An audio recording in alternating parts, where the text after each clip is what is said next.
भारतीय vision classes पर सभी साथियों का एक बार पुनः स्वागत है। साथियों, आज का क्लास बहुत ही महत्वपूर्ण है। आपका मांग था कि कविता क्या है निबंध लेकर आइए। आज हम कविता क्या है निबंध लेकर आ गए हैं।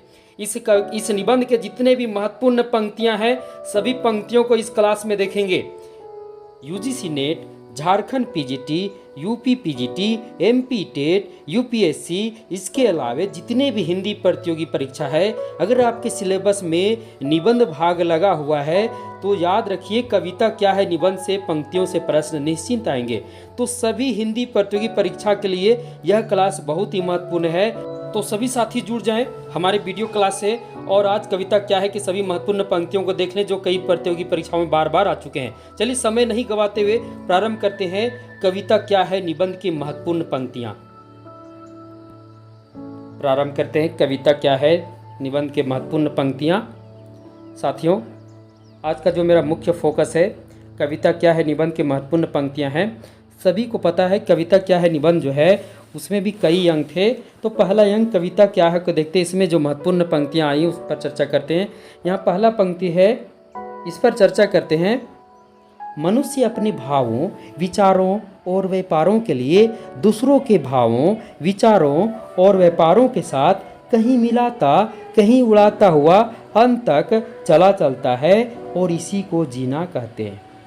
शुक्ल जी कहते हैं मनुष्य अपने भावों, विचारों, व्यापारों के लिए दूसरों के भावों, विचारों और व्यापारों के साथ कहीं मिलाता कहीं लड़ाता हुआ अंत तक चला चलता है, इसी को क्या कहते हैं? जीना कहते हैं। आगे वे काव्य को परिभाषित करते हुए कहते हैं,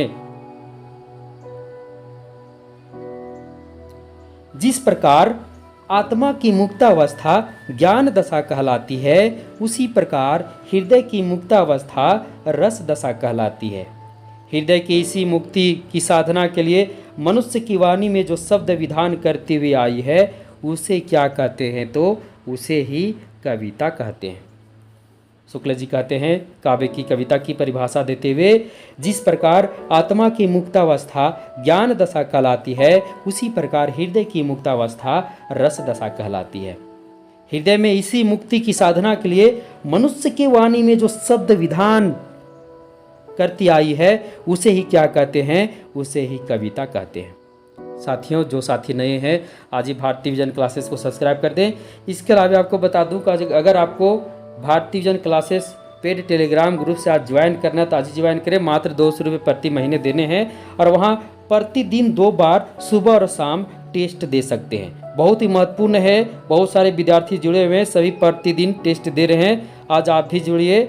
जुड़ने के बाद देखिए आपको लगेगा कि आपका तैयारी कैसा चल रहा है, उसमें आप अपनी जाँच कर सकते हैं। चलिए हम आगे बढ़ते हैं।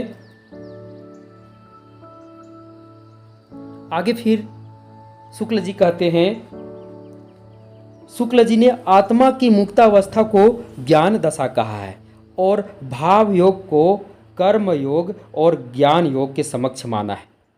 शुक्ल जी आत्मा की मुक्तावस्था को ज्ञान दशा कहा है और भाव योग को कर्म योग और ज्ञान योग के समक्ष माना है। यानी भाव योग को वो क्या मानते हैं? वे भाव योग को कर्म योग और ज्ञान योग के समक्ष मानते हैं। आगे बढ़ते हैं। अगला भाग है, नेक्स्ट भाग है कविता क्या है निबंध में सभ्यता के आवरण में कविता। सभ्यता के आवरण में कविता। अब इसमें जो महत्वपूर्ण पंक्तियां सभी को हम देखते हैं। इसमें जो महत्वपूर्ण पंक्तियां हैं, पहला है,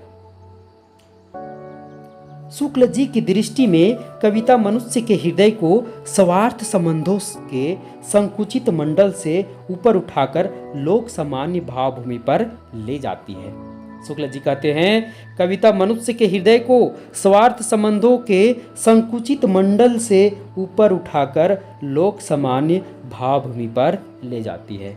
आगे बोलते हैं सभ्यता और आवरण जो अंग है इनका कविता क्या है निबंध का, उसमें आगे बोलते हैं क्या, कुछ भावों के विषय अमूर्त होने लगे जैसे कृति की लालसा। ऐसे भावों को बौद्ध दर्शन में क्या कहते हैं? तो ऐसे भावों को बौद्ध दर्शन में अरूप राग कहते हैं। क्या कहते हैं?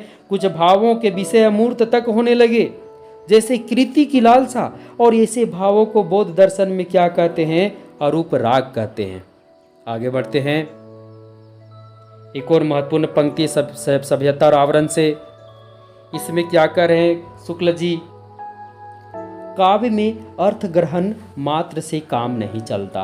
वो काव्य के बारे में करें, काव्य में अर्थ ग्रहण मात्र से काम नहीं चलता, बीम ग्रहण अपेक्षित होता है।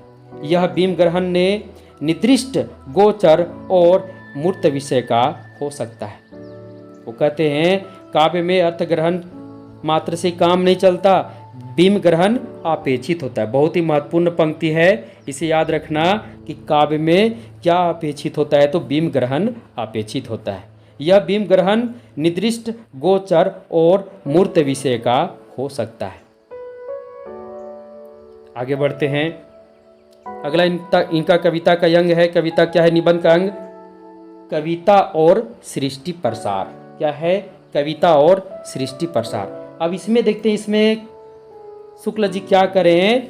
इसमें जो महत्वपूर्ण पंक्ति इसमें शुक्ल जी करें, हृदय पर नित्य प्रभाव रखने वाले रूपों और विचारों की भावना को सामने लाकर कविता बाह्य प्रकृति के साथ मनुष्य की अंतः प्रकृति का सामंजस्य घटित करते हुए उसके भावात्मक सत्ता के प्रकार का प्रसार करती है।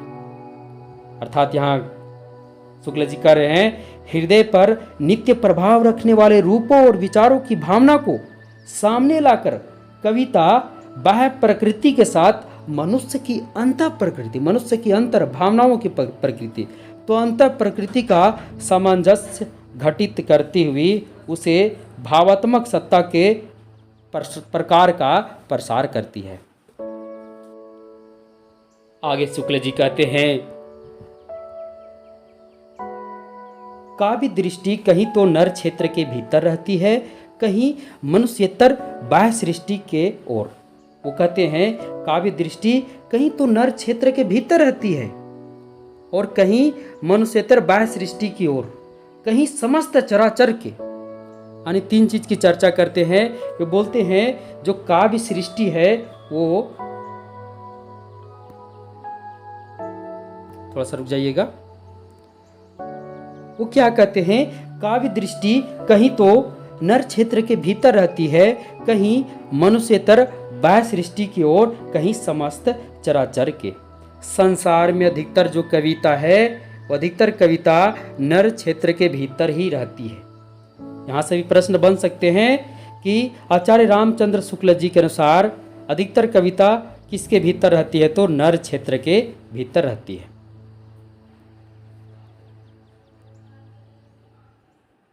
आगे शुक्ल जी कहते हैं, बीम ग्रहण वही होता है जहां कवि अपने सूक्ष्म निरीक्षण द्वारा वस्तुओं के अंग प्रत्यंग, वर्ण, आकृति तथा उसके आस पास के परिस्थिति का परस्पर संश्लिष्ट वर्णन देता है। यानी बीम ग्रहण वही होता है जहां कवि अपने सूक्ष्म निरीक्षण द्वारा वस्तुओं के अंग प्रत्यंग, वर्ण, आकृति तथा उसके आस पास की परिस्थिति का परस्पर वर्णन देता है।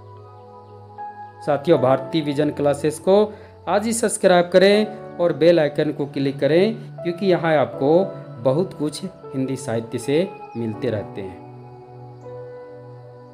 आगे बढ़ते, आगे शुक्ल जी क्या कहते हैं। आगे शुक्ल जी कहते हैं, संपूर्ण सत्ताएं एक ही परम सत्ता और संपूर्ण भाव एक ही परम भाव के क्या हैं, अंतर्भूत हैं। शुक्ल जी कहते हैं संपूर्ण सत्ताएं एक ही परम सत्ता और संपूर्ण भाव एक ही परम भाव के अंतर्भूत हैं। आगे कहते हैं बुद्धि और ज्ञान की वृत्तियों के समन्वय के बिना मनुष्यता की साधना पूरी नहीं हो सकती। वो कहते हैं बुद्धि और ज्ञान, ये दोनों का महत्व देते हुए कहते हैं कि बुद्धि और ज्ञान की वृत्तियों के समन्वय के बिना मनुष्यता की साधना पूरी नहीं हो सकती। अगला काव्य का जो इनका निबंध है, कविता क्या है, निबंध का अगला जो अंग है काव्य और व्यवहार। इसमें शुक्ल जी क्या कहते हैं, तो शुक्ल जी सबसे पहले कहते हैं मनुष्य को कर्म में प्रवृत्त करने वाली मूल प्रवृत्ति भावात्मिकता है। केवल तर्क बुद्धि विवेचना के बल से हम किसी कार्य में प्रवृत्त नहीं होते। आगे वो कहते हैं, आगे शुक्ल जी कहते हैं, शुद्ध ज्ञान या विवेक में कर्म की उत्तेजना नहीं होती है। कर्म प्रवृत्ति के लिए मन में कुछ वेग आना आवश्यक है। शुद्ध ज्ञान या विवेक में कर्म की उत्तेजना नहीं होती है। कर्म प्रवृत्ति के लिए मन में कुछ वेग आना आवश्यक है। एक काव्य और व्यवहार में दो महत्वपूर्ण पंक्तियां आई थी, दो पंक्तियां थी, दो पंक्तियों को देख लेंगे। काव्य और व्यवहार अंग है। कविता क्या इसमें कहते हैं, मनुष्य को कर्म में प्रवृत्त करने वाली मूल प्रवृत्ति भावात्मिकता है। केवल तर्क बुद्धि विवेचना के बल पर हम किसी कार्य को प्रवृत्त नहीं होते। आगे बोलते हैं, शुद्ध ज्ञान या विवेक में कर्म की उत्तेजना नहीं होती। कर्म प्रवृत्ति के लिए मन में कुछ वेग आना आवश्यक है। अर्थात शुक्ल जी का कहना है कि जब तक मन में वेग नहीं आएगा, मन में भावनाएं उत्पन्न नहीं होगी, तब तक हम एक अच्छा काव्य नहीं लिख सकते। तो काव्य में अच्छा व्यवहार के लिए हमें हमारे भावनाओं, हमारे मन में एक अच्छे वेग होनी चाहिए, क्योंकि वेग के द्वारा ही, मन की भावनाओं के द्वारा ही कविता जन्म लेती है। आगे कहते हैं, अगला इनका अंग है मनुष्यता की उच्च भूमि। इसमें शुक्ल जी क्या कहते हैं, पशुत्व से मनुष्यत्व में जिस प्रकार अधिक ज्ञान प्रसार की विशेषता है, उसी प्रकार अधिक भाव प्रसार की भी। पशुत्व से मनुष्यत्व में जिस प्रकार अधिक ज्ञान प्रसार की विशेषता है, उसी प्रकार अधिक भाव प्रसार की भी। पशुओं के प्रेम की पहुँच अपने जोड़ों, बच्चों या खिलाने पिलाने वाले तक सीमित होता है, तथा क्रोध अपने सताने वालों तक, पर मनुष्य के हृदय में प्रेम का फलक विस्तृत होता है। यहाँ समझिए, यहाँ शुक्ल जी कह रहे हैं पशु और मनुष्य दोनों को लिए हैं। ये कहते हैं कि पशु से मनुष्य में जो ज्ञान का प्रसार होता है, वो पशु से मनुष्य में अधिक होता है। पशु का जो ज्ञान होता है, वह जो ज्ञान है अपने जोड़ों बच्चों को खिलाने पिलाने तक ही सीमित होता है, और जहाँ तक उनको सताने वालों तक। जबकि मनुष्य के हृदय में प्रेम का फलक क्या होता है, बहुत ही विस्तृत होता है। इसलिए मनुष्य के हृदय को पशु के हृदय से क्या बताया गया है, अधिक भाव प्रसार बताया गया है। सही बात है। जानवर लोग सिर्फ उनको खाने से मतलब होता है, उनको अपने बच्चों से मतलब होता है, दुनिया में क्या हो रहा है इससे जानवर को क्या मतलब, परंतु मनुष्य को सबसे मतलब होता है। इसलिए वो कहे हैं मनुष्य का जो हृदय है वो प्रेम का फलक विस्तृत होता है, जबकि पशु का ऐसा नहीं होता है। आगे बोलते हैं, कविता ही क्या कहते हैं, कविता ही हृदय को प्राकृत दशा में लाती है और जगत के बीच क्रमशः उसका अधिकाधिक प्रसार करते हुए उसे मनुष्यता की उच्च भूमि पर ले जाती है। शुक्ल जी कहते हैं, कविता ही हृदय को प्राकृतिक दशा में लाती है और जगत के बीच क्रमशः उसका अधिकाधिक प्रसार करते हुए उसे मनुष्यता की उच्च भूमि पर ले जाती है। यहाँ शुक्ल जी कहना चाह रहे हैं, कविता ही मनुष्य को उसे मनुष्यता की उच्च भूमि पर ले जाती है। कविता है, यानी कविता को महत्व दिए है। आगे बढ़ते हैं, इनका अगला निबंध का अंग है भाव या कल्पना। इसमें शुक्ल जी क्या कहना चाह रहे हैं, तो इसमें शुक्ल जी कहना चाह रहे हैं, जो वस्तु हमसे अलग है, हमसे दूर प्रतीत होती है, उसकी मूर्ति मन में लाकर उसके सामीप्य का अनुभव करना ही उपासना है। शुक्ल जी कहते हैं, जो वस्तु हमसे अलग है, हमसे दूर प्रतीत होती है, उसकी मूर्ति मन में लाकर उसके सामीप्य का अनुभव करना ही क्या है, उपासना है। और साहित्य वाले इसे क्या कहते हैं, तो साहित्य वाले इसे भावना कहते हैं, और आजकल के लोग इसे क्या कहते हैं, कल्पना कहते हैं। या भावना या कल्पना इनका जो अंग है, इसमें भावना ये साहित्य वाले के आधार पर, अर्थात जो साहित्य की रचना करते हैं, जो कवि होते हैं, वे लोग इसे भावना समझते हैं, पर आजकल के लोग इसे क्या समझते हैं, कल्पना समझते हैं। यहाँ भावना या कल्पना से बताए हैं कि जो वस्तु हमसे अलग है, हमसे दूर प्रतीत होती है, उसकी मूर्ति मन में लाकर उसके सामीप्य का अनुभव करना ही उपासना है। और साहित्य वाले इसी उपासना को भावना कहते हैं। और आजकल के लोग, मॉडर्न लोग के लोग, आजकल के आधुनिकता के लोग क्या कहते हैं? कल्पना कहते हैं।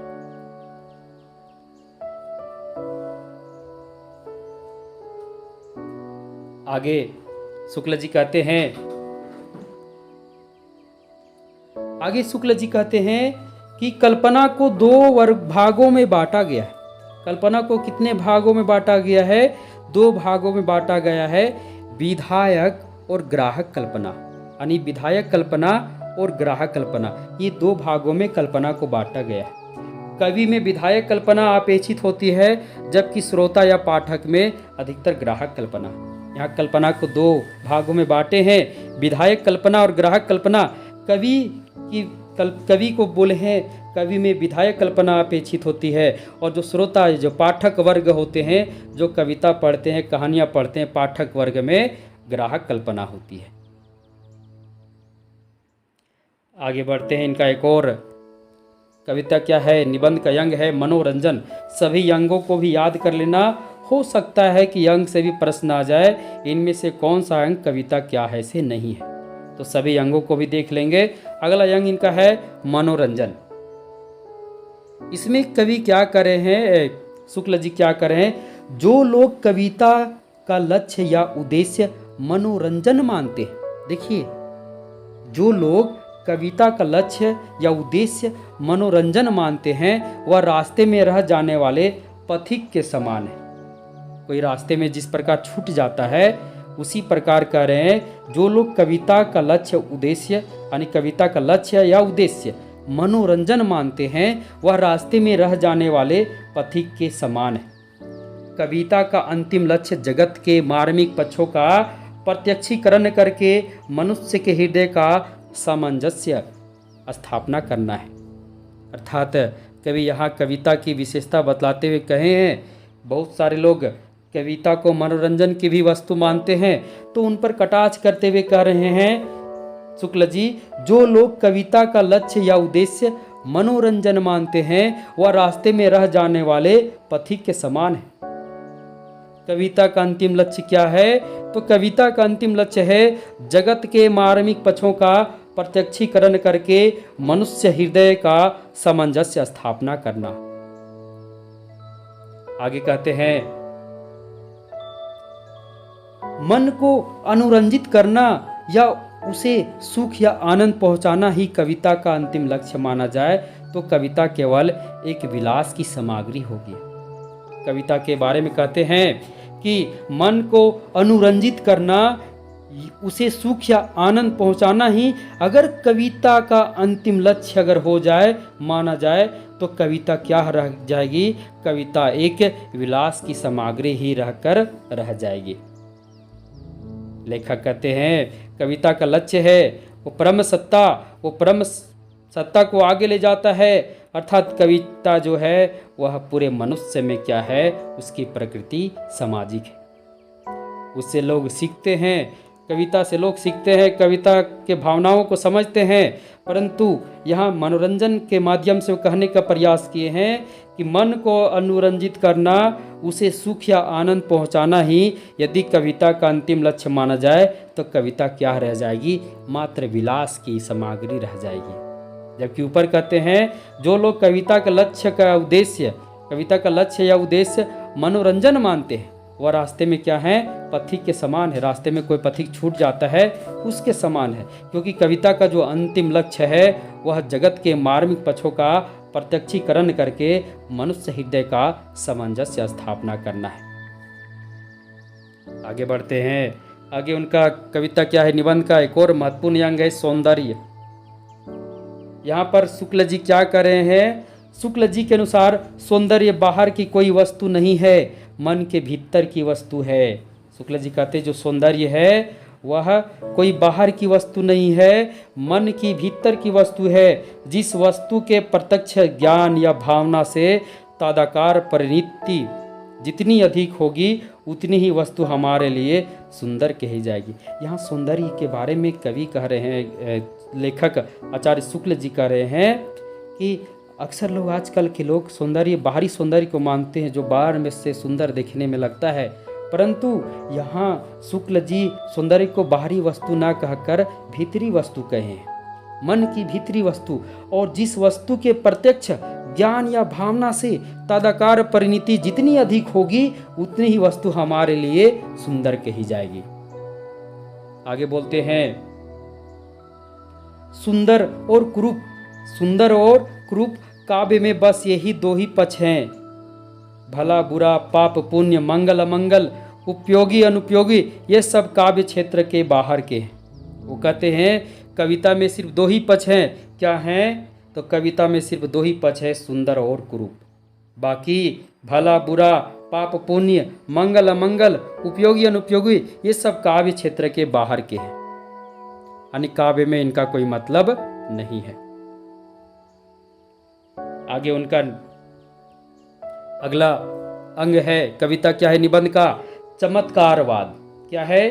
चमत्कारवाद। इसमें क्या कर रहे हैं लेखक शुक्ल जी? चमत्कार से हमारा अभिप्राय प्रस्तुत वस्तु के अद्भुत या वे वेलछन्य से नहीं जो अद्भुत रस के आलंबन में होना है, बल्कि चमत्कार से हमारा अभिप्राय है उक्ति चमत्कार से है।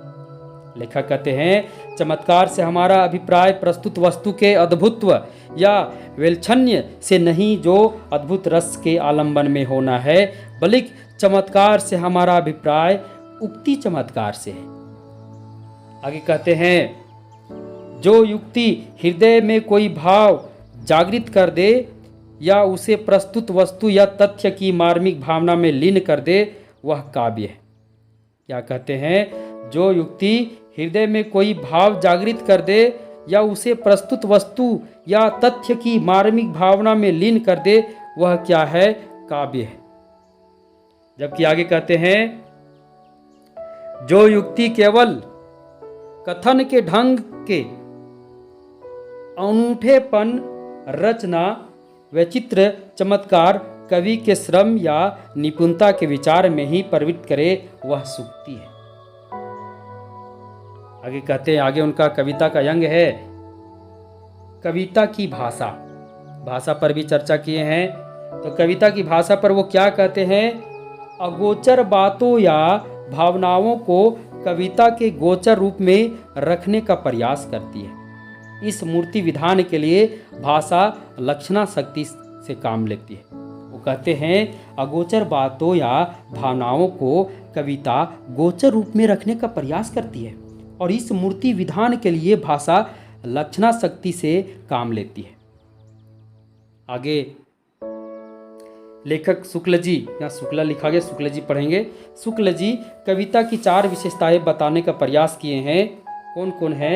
लाक्षणिकता, परिभाषिक शब्द विधान, वर्ण विन्यास, व्यक्ति विशेष। एक कविता की 4 विशेषताएं बताएं। कविता की भाषा में बताए हैं शुक्ल जी की कविता की 4 विशेषताएं हैं, लाक्षणिकता, परिभाषित शब्द विधान, वर्ण विन्यास, व्यक्ति विशेष। आगे कहते हैं शुक्ल जी कि नाद सौंदर्य से कविता की आयु बढ़ती है। ये भी बहुत ही महत्वपूर्ण पंक्ति है। कविता की आयु किससे बढ़ती है? तो नाद सौंदर्य से। शुक्ल जी कहते हैं कि नाद सौंदर्य से कविता की आयु बढ़ती है। अगला कविता क्या है? निबंध का अंग है अलंकार। इसमें शुक्ल जी क्या कह रहे हैं?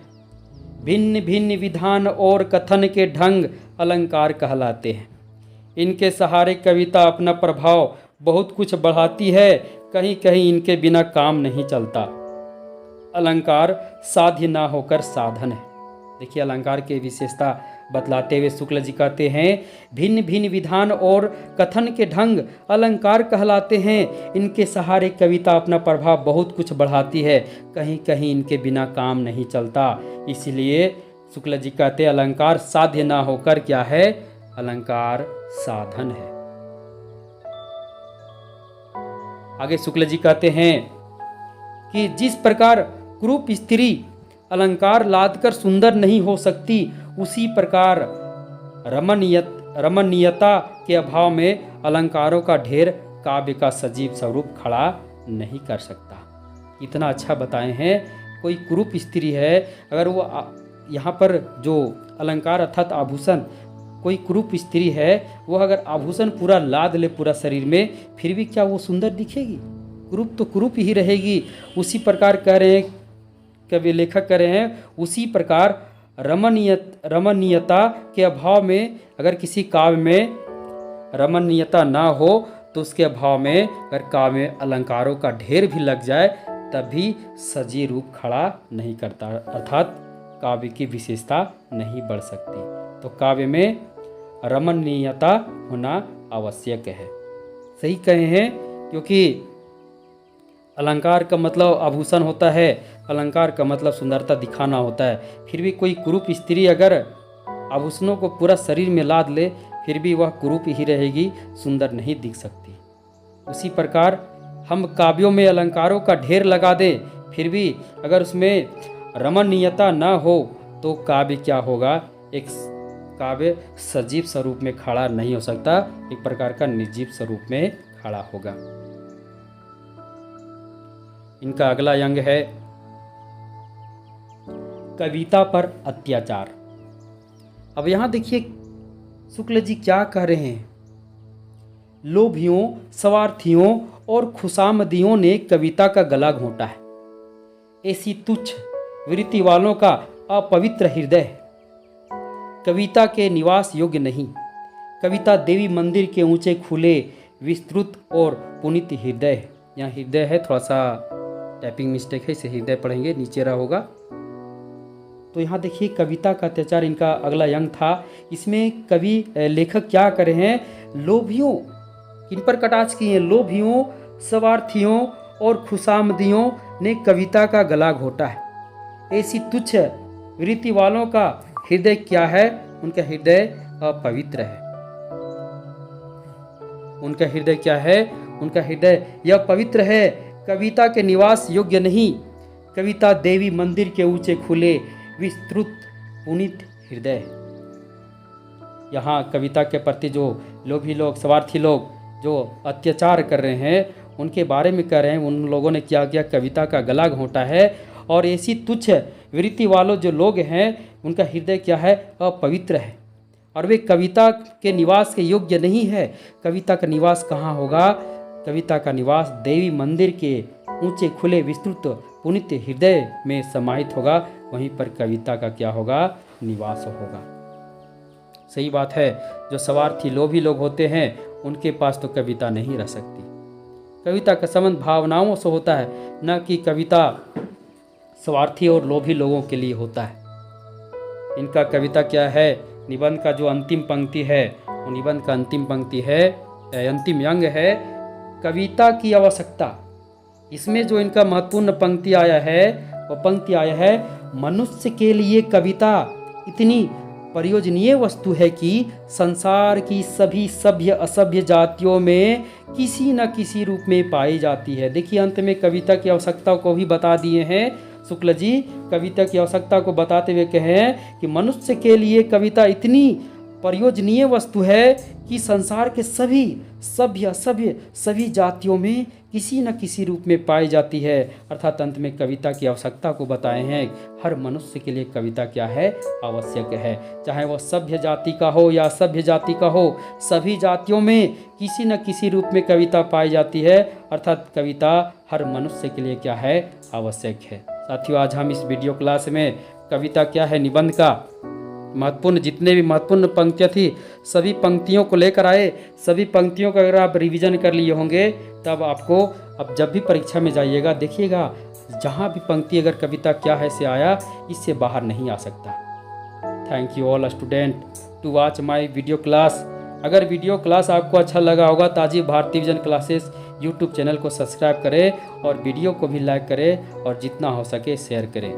जितने साथी जुड़ेंगे, क्योंकि यहाँ बेहतर हिंदी साहित्य की तैयारी कराई जाती है बिल्कुल मुफ्त। सभी क्लासेस फ्री हैं, किसी क्लासेस के लिए आपको पैसे नहीं देने। हाँ, अगर आपको Bharti vision classes paid Telegram group में जुड़नी है तो डिस्क्रिप्शन बॉक्स में मेरा नंबर दिया हुआ है, वहाँ से हमसे कांटेक्ट करें और आज ही जुड़ें भारतीय विजन क्लासेस पेड ग्रुप से। और प्रतिदिन प्रति महीना यानी प्रतिदिन आपको टेस्ट में भाग लेना है और वह पूरा मंथ आपको मात्र 200 रुपये देने हैं और पूरे महीने आप उसमें टेस्ट लगा सकते हैं। साथियों, यह क्लास मुझे उम्मीद है आपको बहुत ही अच्छा लगा। जितने भी महत्वपूर्ण पंक्तियाँ थी, कविता क्या है निबंध से, सभी पंक्तियों को लेकर आपके सम्मुख उपस्थित हुए। मुझे उम्मीद है कि यह क्लास आपके लिए बहुत ही उपयोगी साबित होगा। तब तक के लिए सभी को धन्यवाद। शुभ संध्या। Welcome to Bharati vision classes YouTube.